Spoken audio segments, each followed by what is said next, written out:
Gracias por abrir este espacio. Yo creo que hace falta hacer debate público sobre estas cosas y en nuestro país no pasa, desafortunadamente. Hay como una idea de que no se necesita el debate, que al contrario eso entorpece, que necesitamos es buenos técnicos, ¿no? Unos tecnócratas que decidan muy rápido las cosas. Y no, definitivamente es fundamental abrir este tipo de espacios y muchas gracias a la asociación por esto. Eh, Gracias también al doctor Pinzón que nos dejó el panorama muy claro de qué es lo que se está planteando allí, porque lo que voy a tratar de hacer es profundizar en el debate precisamente. Y para eso, pues sinceramente quiero insistir en que esta ruta que ha tomado el país, Bogotá en particular, como ejemplo para el país más bien, es una profundización, una vuelta de tuerca, digo yo, una vuelta de tuerca a un proceso que se viene instalando, sabemos, desde hace 30 años, de privatización de los bienes públicos con una nueva modalidad que resulta muy atractiva, pero que en síntesis es una profundización de un proceso. Entonces vamos a tratar de ver lo siguiente, por favor. Primero, un contexto necesario. Yo creo que esto no se puede entender sin un poco de historia. Soy historiador, me encanta hacer eso no porque sea simplemente un hobby, sino porque me permite comprender cosas. Y quiero transmitirles a ustedes esta idea de qué es lo que ha venido pasando con la salud en los últimos 30 o 40 años. Y hay un concepto fuerza, un concepto clave que es capitalismo cognitivo, cómo la salud se ha incorporado como un eje fundamental del capitalismo cognitivo, que les voy a mostrar ahora. Después sigue el debate internacional sobre las APP en hospitales. Afortunadamente ya el doctor Pinzón avanzó, voy a señalar algunas cosas allí. Después, cómo ese capitalismo cognitivo se fue incorporando en el país sin darnos cuenta. Entonces voy a mostrarles también un poco el proceso por el cual ocurrió eso, para ver entonces ya las APP en el marco de nuestro Sistema General de Seguridad Social, tal cual como lo tenemos hoy, porque allá hay una serie de problemas muy profundos. Y pues sí, la pregunta es, si eso está tan de moda y si es tan bueno, ¿hay alguna alternativa? Y yo sigo pensando que sí hay alternativa. Vamos a ver. Entonces, bueno, ¿qué es eso del capitalismo cognitivo? Bien, ustedes han oído hablar mucho de la sociedad del conocimiento, ¿no? ¿No? La aldea global y la sociedad del conocimiento, la Internet, eso nos permitió a todos los seres humanos estar conectados por el conocimiento. Y quien no esté manejando el conocimiento está como fuera de foco, fuera de historia, ¿no? Una cosa, lo va a dejar el tren de la historia, nos dicen.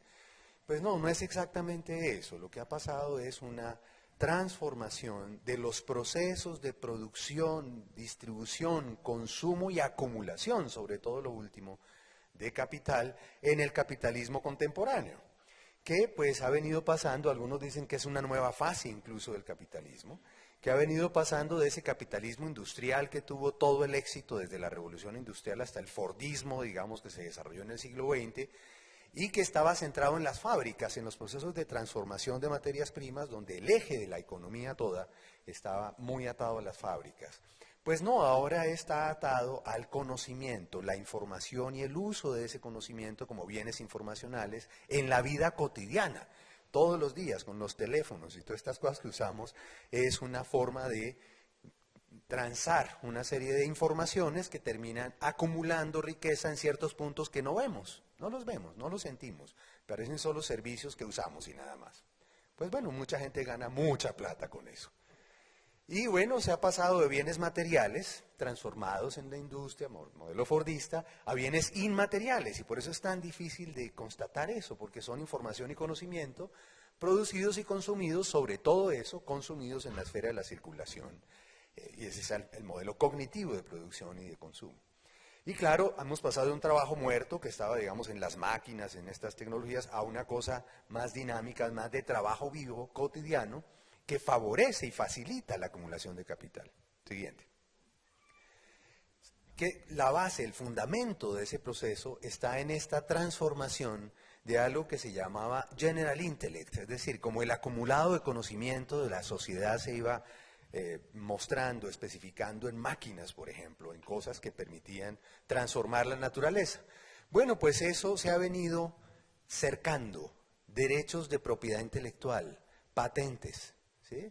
Eso es una forma de acercamiento que hace un bien común en un bien privado, de uso protegido, con unas reglas que le permiten usar ese conocimiento privado a su manera, como usted quiera, y ponerle el precio que quiera a lo que salga de ahí. Por eso es que se puede acumular tanta plata con esto. Por eso los medicamentos son tal vez el mejor ejemplo de eso. Que una molécula de imatinib, ¿no?, el famoso medicamento contra el cáncer, pueda bajar de precio, como lo hizo la India, hasta $10, pues eso es porque quien tiene la patente puede ponerle $1,000 si quiere, o 400, o 500, o 600, dependiendo del marrano, de quien pague, ¿cierto? Porque está protegido el derecho de propiedad intelectual. Es por eso. Entonces, claro, se ha convertido en toda una lógica que se mueve en esos tres grandes frentes. Internet, todo el tema de información por redes, patentes, que es de todo, las semillas, los agrotóxicos, los medicamentos, las tecnologías. ¿No les sorprendió un poco que Bayer y Monsanto se unieran para hacer la transnacional más grande del mundo en temas de alimentación, en temas de agrotóxicos, en temas de medicamentos y tecnologías? Bueno, eso es lo que está pasando alrededor del conocimiento. Con una división global, claro, porque es que una cosa son los centros que producen esos conocimientos y tienen las patentes, y otros el resto del mundo, que es consumidor más bien de eso, al precio que le pongan. Siguiente. Y eso tiene su historia en salud, en particular en salud.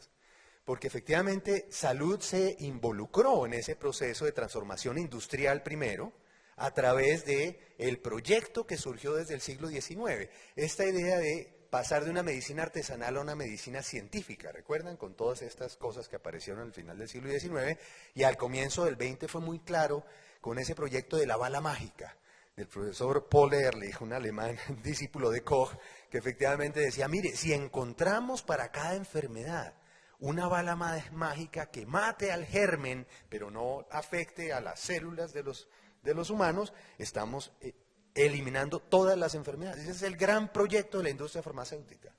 Solo que eso se ha transformado a cosas mucho más amplias, como creer que es que necesitamos pastillas para todo, o incluso, no sé, suplementos nutricionales para vivir bien y no sé qué tal, y compramos todo eso. Bueno, ese proyecto se consolida sobre todo a través del modelo flexneriano, esta cosa que se inventaron los gringos de crear unos grandes hospitales universitarios como fábricas de producción de servicios basados en investigación científica con patentes. Eso fueron los hospitales universitarios del modelo Flexner, que no se aplicó igual en todos los países, claro que no, porque el centro pues tenía su potencialidad, y eso fue generando toda esta articulación de la tecnología que salió de la Segunda Guerra Mundial, sobre todo, a la producción de bienes y servicios de salud.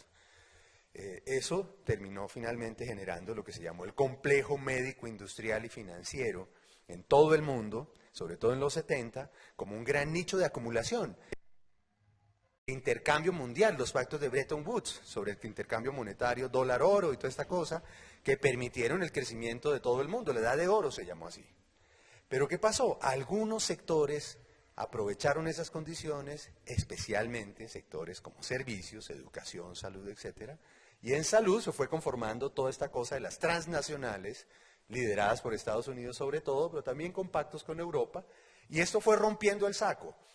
Harvey dice que hubo un proceso de crisis de sobreacumulación de capital, que empezó a romper los pactos de Bretton Woods y a liberar el mercado de dólares sin ningún respaldo en oro. Y entonces esto empezó a generar toda esta dinámica inflacionaria espantosa que fue rompiendo el patrón, pero también con la crisis del petróleo, pues sí que es cierto que se puso en crisis el modelo fordista industrial de producción y empezó a desarrollarse toda la lógica de los servicios, especialmente aquellos apoyados en tecnologías desarrolladas en la guerra. Informática, telemática, telecomunicaciones, servicios financieros, y viene un proceso de financiarización, donde se montó muy bien el complejo médico-industrial, y bueno, esto dio paso a lo que se llamó el acomodo, el reacomodo de los estados en una nueva relación Estado-mercado a través del neoliberalismo. El neoliberalismo es una propuesta de los 40, solo que aquí encontró perfectamente el nicho para decir, mire, el Estado es ineficiente, es corrupto, no sirve para nada, hay que ser menos Estado y entregarle al mercado todo lo que sea posible, todo. Y pues Santos repite eso a cada rato, ¿no? Mercado hasta donde sea posible y Estado hasta donde sea necesario. Y necesario es un Estado regulador sobre todo. Siguiente. Bueno, y de ahí vino toda una agenda. Esto ha sido, mire, se puede demostrar documentándola perfectamente. Toda una agenda para transformar, reformar los estados y todos los sectores, cada uno de los sectores que antes estaban a cargo de los estados como derechos, o pues tratando de garantizar derechos. Primero, con la crisis de la deuda, claro, como nos aumentaron las tasas de interés, vinieron otra vez, ¿no? Diciendo, bueno, pero qué pena, pero tienen que pagar. Ah, que no podemos pagar. Bueno, renegociemos la deuda. ¿Y cómo renegociamos la deuda? Disminuyan su gasto público para poder pagar su deuda. Es decir, ajuste fiscal al máximo. El Estado no tiene plata para esas cosas que llaman servicios públicos y derechos. No, privaticen todo eso. Bueno, la Thatcher, Margaret Thatcher, en Inglaterra, comenzó con esos procesos de privatización en los 80 y no le fue bien, precisamente porque había unos sindicatos, había una gente allá diciendo, no, no, momentico, el sistema de salud nuestro, el National Health Service, no me lo va a quitar. Bueno, pues entonces vino Mayer, ¿se acuerdan? El John Mayer, uno de los conservadores más fuertes, diciendo, listo, entonces lo que vamos a hacer es incorporar al sector público la inversión privada, se llamó así, Private Finance Initiative. ¿Sí? Es decir, vamos a hacer una nueva relación Estado-mercado. Eso empezó en Inglaterra en el 92, ¿cierto? Bueno, y poco a poco se fue expandiendo la cosa, pero por el otro lado, en salud, ¿recuerdan ustedes el pluralismo estructurado? Aquella propuesta que hicieron Juan Luis Londoño de la Cuesta después del experimento de Ley 100 en Colombia, la hizo en el BID, Banco Interamericano de Desarrollo, en el 95, junto con Julio Frenk, ¿cierto? Quien venía haciendo las reformas también de ese corte, de economía neoclásica y toda la cosa, en México, se encuentran, producen esto, que es básicamente lo que hemos hecho en Colombia, separación de funciones. Mire, el Estado va a recoger una plata, financiamiento por cotizaciones obligatorias e impuestos, se la va a entregar a unos articuladores, articulación, EPS, se la pasa por UPC, unidad de pago por capitación, y después esa EPS se encarga de organizar a los prestadores. Eso es. Entonces tenemos competencia regulada con estos señores intermediarios y el resto mercado. Y todo el mundo se adapta al mercado. Eso es fundamentalmente el pluralismo estructurado. Bueno, y después vino el manejo social del riesgo, esta cosa que nos han metido, pues también desde el Banco Mundial, diciendo, mire, es que finalmente el riesgo es económico, el riesgo es que yo tenga plata o no tenga plata para pagar. Entonces hagamos una corresponsabilidad con redes que salen desde la familia, corresponsabilidad de la familia con sus viejos, con sus enfermos, sus discapacitados, las organizaciones voluntarias, las religiones, todas estas cosas, iglesias, y el seguro. Usted compre un seguro, si puede comprarlo, para protegerse del riesgo financiero que le implica cualquier cosa, hasta su mascota. Cómprele seguro a la mascota, pero sobre todo compre seguros de salud, de educación, entréguele la pensión a los fondos privados y verá que eso le va mejor. Toda esta lógica. De manera que solo queda la nueva protección social para transferencias en efectivo condicionadas para pobres, extra pobres, digamos, ultra pobres. Eso se llama Familias en Acción y todo el conjunto de subsidios de la red Unidos.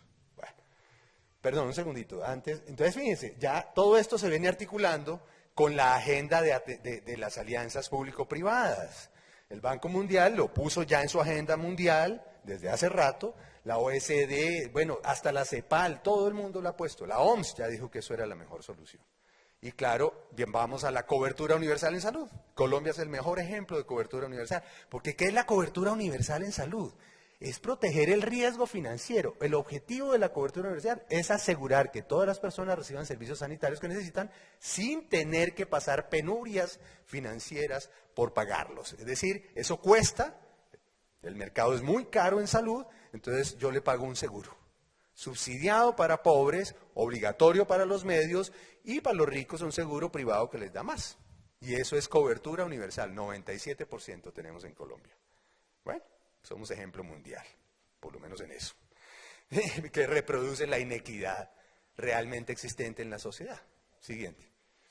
Y claro, la formación, y eso es mea culpa, yo estoy en la Universidad Nacional y no nos hemos podido librar de esto, reproduce permanentemente esta lógica, incluida la medicina basada en la evidencia. Al contrario, cada vez más cerrado. Las guías cada vez más se convierten en protocolos absolutos. Entonces así no se puede pensar, no se puede criticar, no se puede enseñar pensamiento crítico. No, no, en absoluto. Usted apréndase la guía, busque cuál es la mejor y la aplica, punto. Y si está normada, pues mucho mejor, ¿cierto? Entonces así, pongamos unos robots ahí al frente, que la gente llene. ¿Para qué médicos, enfermeras? ¿Eso para qué?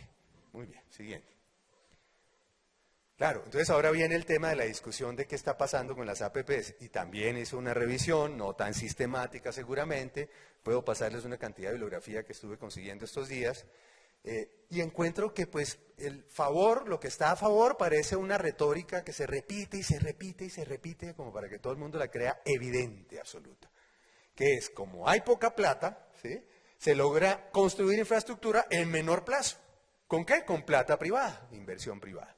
Segundo, que logra mayor eficiencia en tiempos, en costos, calidad, oportunidad, efectividad en la prestación de servicios. Todo eso lo dicen con grandilocuencia. Y que transfiere riesgos financieros al sector privado, luego el sector público supuestamente queda protegido. Bueno, pero también encontré muchos problemas, sobre todo problemas. No hay evidencia de mejores resultados en salud de la población, por ejemplo, cosa que se cacarea mucho. Los riesgos de mediano y largo plazo recaen sobre el Estado habitualmente. Lo han demostrado también los ingleses, y eso que cuidan bastante el asunto. Fuerte debate sobre indicadores de value for money. Ese es el famoso criterio de ponerle unos indicadores a que esto me cueste mejor, me produzca mejores beneficios al mismo costo, o incluso pues me cueste menos para obtener algo mejor. Eso sería lo máximo, ¿cierto? Pues no se han podido demostrar esos benditos indicadores. Incluso por eso hay gran dificultad para establecer una forma de pago que permita ir hacia incentivos y hacia incentivos por resultados, una cosa de ese estilo. No se atreven todavía, porque es muy complejo, hombre.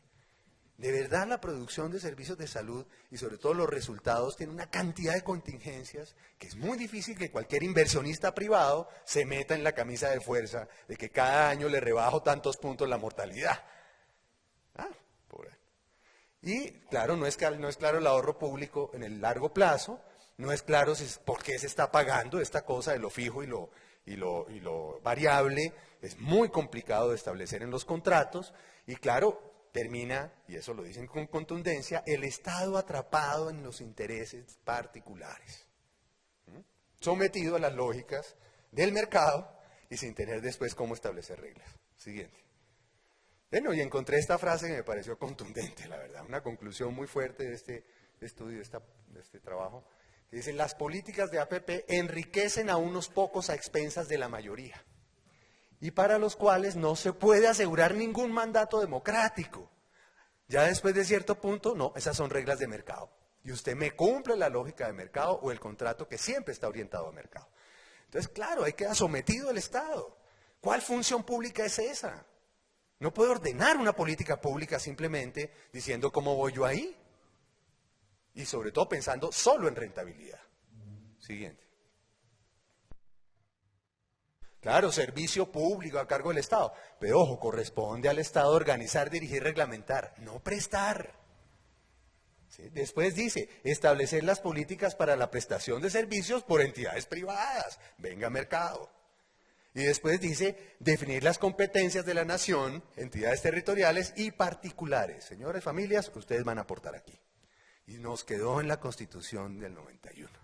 Ese es el marco general que dio pie para la Ley 100. Siguiente. Y la Ley 100, ustedes saben, es una segmentación de la población colombiana. Usted tiene el título de pobre, ¿sí?, con Sisbén 1 y 2, y le doy un subsidio a su demanda para entrar al mercado. O, pues usted no es pobre, es no pobre, tiene algún ingreso mayor de un salario mínimo y está obligado a pagar. Y demuestre cada mes que paga. Si no me demuestra, no lo atiendo. Bueno, una lógica de derechos de propiedad. Así es.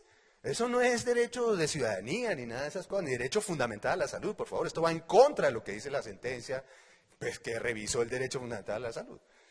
Bien, siguiente, claro, con regímenes especiales, seguros privados, toda esa cosa. Y entonces viene toda la transformación institucional, que es lo que más problemas le va a poner a las tales alianzas público-privadas, y ya se los voy a demostrar. Porque efectivamente los articuladores estos intermediarios son estructurales en el sistema. Y ahora con 90 y pico % de aseguramiento, pues obviamente toda la plata pasa por las EPS. El ente territorial, ¿qué plata va a tener para hacer un contrato con un operador de un hospital? Doctor Pinzón, es imposible. Toda la plata pasa por allá. ¿Sí? Bueno, y después, supuesta libre elección de EPS, sabemos que no es así. El presupuesto ese que estaba en los hospitales ya se convirtió todo en subsidio a la demanda, en UPCs de régimen subsidiado que pasan a las EPS de régimen subsidiado. Los hospitales todos ya son empresas autónomas, autosostenibles en un mercado abierto de competencia pura. Así es. Y el que no puede se quiebra y se va. Así de sencillo. Y obviamente desterritorializado. Aquí no tenemos visión de territorio. Y eso es terrible para la salud. Mire, el problema de la salud no es la atención de cada enfermo, es cómo se generan condiciones más proclives a la salud, más saludables o más deteriorantes de la salud. Y eso ocurre en la vida cotidiana en los territorios. Salud perdió de vista eso, porque está demasiado concentrado en la atención del individuo y cuánta plata va ahí. Punto. Sigue las facturas, la información sigue las facturas, no las personas. Bueno, y entonces los hospitales, uno diría, están en la mejor condición para esa privatización total. Y aún así, creo que no. Colombia tiene una serie de obstáculos para seguir la ruta de las APP. Y se lo va a mostrar el doctor Pinzón. Mire, siguiente. Primero el tema es que, como hay que atraer un capital privado que haga cálculos de rentabilidad desde el corto hasta el largo plazo, que pueda hacer toda la curva. Bueno, yo invierto aquí, ¿cierto? Busco un punto de equilibrio en algún momento, espero que 2 o 3 años, y después ese punto de equilibrio tiene que permitirme recuperar muy rápidamente la inversión y después tener una utilidad. Si no, ¿yo cómo voy a convencer a socios para que inviertan en esto? Como esa es la lógica, ¿sí? Entonces hay que hacer una cantidad de cosas. Y claro, depende de la modalidad. Y aquí no nos han dicho nada. Yo estuve buscando documentos técnicos de la Secretaría de Salud después de 1 año y medio para ver si estaba, cómo es que van a optar, si por bata gris, bata blanca, bata gris verde, ¿qué? Nada, no se sabe. Todo es una caja negra aquí. ¿Sí? Entonces, claro, uno no sabe a qué se está comprometiendo esta administración. ¿Qué tipo de contratos va a hacer? ¿Qué tipo de licitación es esa? Bueno, y eso es clave porque define todo lo demás. Segundo, rentabilidad versus incertidumbre de pago. Si yo le digo a un gran prestador, operador internacional, venga, invierta en estas 5 cosas, o 6, pues el tipo dice, bueno, ¿y usted me va a pagar, señor Estado, vamos a hacer el contrato? Pues no, lo paga la EPS con la que usted haga los contratos. ¿Y cómo son esas EPS? No, pues tienen unas pequeñas deudas con los prestadores por las glosas que hacen, y hacen las glosas porque no quieren gastarse la UPC que reciben por cada paciente, cada persona, no paciente, persona. Ellos están buscando su rentabilidad. El modelo de UPC, plan de beneficios, que es regulador de la competencia del aseguramiento supuestamente, pues es el mejor proclive a extraer utilidad en la operación de la articulación, no en la prestación. Y por eso se explican todas las deudas. Entonces, ¿quién va a decir, yo meto plata ahí? No, usted me pasa la plata a mí directamente. Entonces rompamos con el aseguramiento, si es así. Con ese intermediario, por lo menos. Obviamente, cuando está el operador funcionando, hace sus cálculos de costos también, costos fijos y costos variables. El costo variable más fácil de controlar es el trabajo. Y eso lo hemos demostrado, la flexibilización laboral, la precarización laboral que tenemos en nuestro sistema de salud, es por eso, porque todos los riesgos financieros recaen sobre el prestador y el prestador va bajando y dice, bueno, yo pongo más bien más barato mi personal, y lo contrato a término fijo, 15 días, un mes, y voy explotando, sí, sin pagar prestaciones, sin nada, con unos intermediarios también. Bueno, eso es lo que explica la precarización, no es la mala voluntad de los gerentes. Es una lógica que los obliga todo el tiempo a bajar sus costos de personal. Siguiente. Claro, entonces uno dice, entonces, ¿por dónde van a meterse esta? ¿Cómo es la cosa? Entonces, claro, se me ocurrió que puede haber más bien, seguramente, alguna forma de adaptación. ¿Cómo hacemos para atraer inversión privada a toda costa, aún en nuestro sistema general de seguridad social? Y se me ocurrieron estas estrategias. No sé, de pronto digámosle al secretario que cuál va a usar o cuáles. Primero, consorcio. Un consorcio que integre EPS e IPS, como Medimás. Medimás, que compró Café Salud, ¿sí? Es un consorcio de prestadores. Entonces, claro, recibe la platica segura cada mes de los 5 millones de afiliados que tiene, y esa platica segura le garantiza, es el colchón para mantener su red de prestadores. Ahora, como es que cada uno jala para su lado, porque no es integración vertical directa, sino comercial, es un consorcio, entonces uno de ellos ya empezó a decir, pero un momentico, yo atiendo cáncer, luego a mí me dan más plata. Y el otro le dijo, no, un momentico, yo atiendo radiología, pero ¿por qué le van a dar más plata a usted? Entonces vienen las peleitas, así se haga consorcio. Muy bien. Endeudamiento público inicial, eso también nos dijeron aquí, que iban a hacer un crédito al BID para poder tener un capital inicial semilla, porque el privado no va a poder arriesgar tanto. Y entonces quedamos endeudados en la ciudad por 20, 30 años, chévere, además de pagarle los beneficios, las utilidades, ¿cierto?, al privado.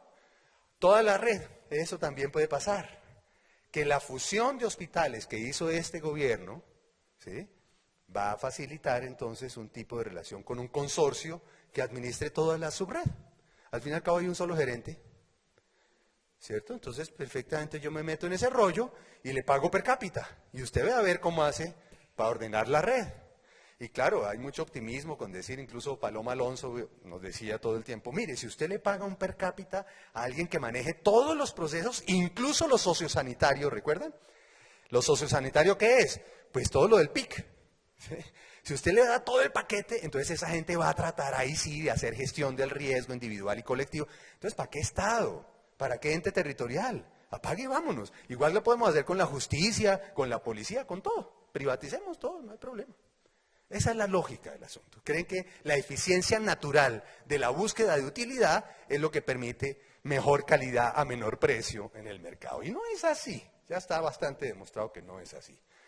Bueno, el otro es, hombre, si está muy difícil el cálculo, entonces le pago por servicio o por grupos de servicios. Separo todos los servicios del hospital en pequeñas unidades y lo voy pagando cada una de acuerdo a lo que usted pida, porque eso le garantiza la rentabilidad. Y eso hace costosísimo cualquier hospital. Bueno, y atraer un consorcio transnacional con algún socio nacional. Luis Carlos Sarmiento ya se metió al negocio de la salud. Va a construir un gran hospital allá que le está gerenciando el ex viceministro Ruiz, Fernando Ruiz. Bueno, ahí se van haciendo todos los negocios, la puerta giratoria, chévere. Entonces puede que sea así, puede que vayamos para allá.